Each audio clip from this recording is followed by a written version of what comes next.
আপোনালোকে চাই বুজিব পাৰিছেনে এইটো কিহৰ ৰেচিপি হয়? Hello' everyone, welcome to my page Crystal Snehari. আহকচোন চাওঁ মই আজি কি বনাইছোঁ।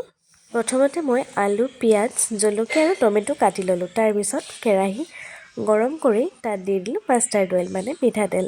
তাৰপিছত লাহে লাহে মই আলুবোৰ আগতে ভাজি লৈছোঁ। তেলটো গৰম হোৱাৰ পিছত আলুবোৰ এৰি দিলোঁ, লগতে অকণমান হালধি আৰু অকণমান নিমখ দি দিলোঁ। যিহেতু আপোনালোকে মোৰ মাতষাৰ শুনি গম পাইছে যে মোৰ গাটো বৰ বেছি ভাল নহয়, মোৰ মাত বহুতেই বহি গৈছে, সেইকাৰণে আজি ভাবিলোঁ চিম্পুলকৈ বনাওঁ।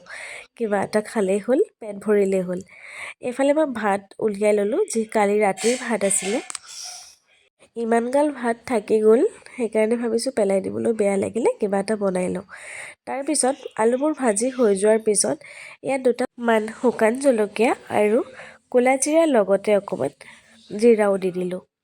এই গোটা মছলাবোৰ ভাজি হৈ যোৱাৰ পিছত ইয়াত দি দিম মই কাটি থোৱা টমেটোবোৰ। বহুতে বিলাহীটো খাই বেয়া পায়, গতিকে আপোনালোকে স্কিপ কৰিব পাৰে বিলাহীটো। মই ভাল পাওঁ আৰু মোৰ হাজবেণ্ডেতো বিলাহী এৰি একো চব্জি নাখায়, সেইকাৰণে বিলাহীটো দিবলগীয়া হৈছে। এইফালে কেৰাহীটো এৰি দিছোঁ, টমেটোবোৰ ভাজি থাকক।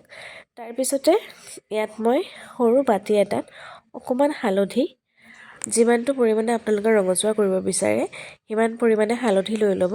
তাৰপিছত নিমখ লৈ ল'ব, মানে মছলা যিবোৰ দিম মই সেইবোৰহে দেখাইছোঁ দেই।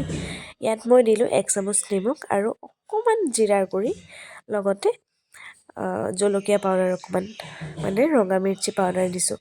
তাৰপিছত ইয়াত পানী অকণমানে গুলি ল'ম ভালকৈ। আপোনালোকে জিৰা পাউডাৰটো স্কিপ কৰিব পাৰে।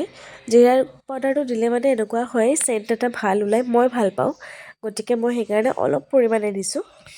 তাৰপিছত আৰু এটা কথা ক'বলৈ পাহৰিলোঁ, যিহেতু ইয়াত মই পানী নিদিওঁ, সেইকাৰণে বিলাহীটো আপোনালোকে মানে বেছি সিজাই নিদিব, অলপ সিজোৱালৈকে ৰাখিব। বেছি যদি গলি যায় খাবলৈ ভাল নহ'ব। তাৰপিছত ইয়াত গোটা জলকীয়া কেইটামান, লগতে পিঁয়াজবোৰ দি দিলোঁ। পিঁয়াজবোৰ অকণমান ৰঙচুৱা হৈ যোৱালৈকে মই ভাজি লৈছোঁ। ইয়াত চব চব্জি দিয়ে বনাব পাৰিব, আপোনালোকে মটৰ দিব পাৰে, বন্ধাকবি দিব পাৰে, ফুলকবি দিব পাৰে, যোনে যেনেকৈ ভাল পায় তেনেকৈ বনাব পাৰিব, একো প্ৰব্লেম নাই। মই এনেকৈ খাই ভাল পাওঁ, সেইকাৰণে মই এনেকৈ বনাইছোঁ। তাৰপিছত পিঁয়াজবোৰ অকণমান কালাৰটো চেঞ্জ হোৱাৰ পিছত মই ভাজি থোৱা আলু কেইটামান আছিলে যে সেইকেইটা দি দিলোঁ। তাৰপিছত গুলি থৈছিলোঁ যে বাতিত মছলাবোৰ, সেই মছলাবোৰ ইয়াত দি দিম।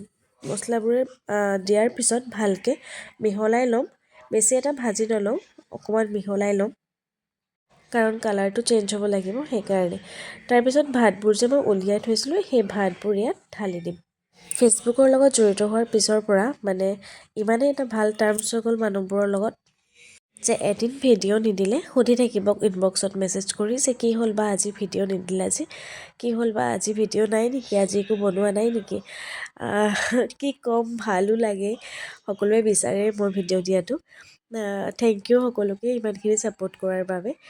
কিন্তু মানে এনেকুৱা হৈ যায় কেতিয়াবা মোৰ গাটো বহুত বেছি বেয়া থাকে, মই কথা পাতিব নোৱাৰোঁ, এডিট কৰিব নোৱাৰোঁ। তো সেইকাৰণে আজি কোনো যাতে একো বেয়া নাপায়, মই চিম্পল এটা ভিডিঅ' দিছোঁ, সকলোৱে চাব। তাৰপিছত মই ইয়াত ভাতবোৰ ভালকৈ মিহলি কৰি লৈ অকণমান নিমখো ছটিয়াই দিলোঁ, যিহেতু ভজাৰ সময়ত মই বৰ বেছি এটা নিমখ দিয়া নাছিলোঁ, গতিকে নিমখ দি দিয়াৰ পিছত ভালকৈ ভাতৰ লগত চব চব্জিবোৰ মানে পিঁয়াজ, আলু, জলকীয়া, টমেটো ভালকৈ মিহলি কৰি লৈছোঁ। এয়াই আজিৰ ৰেচিপিটো।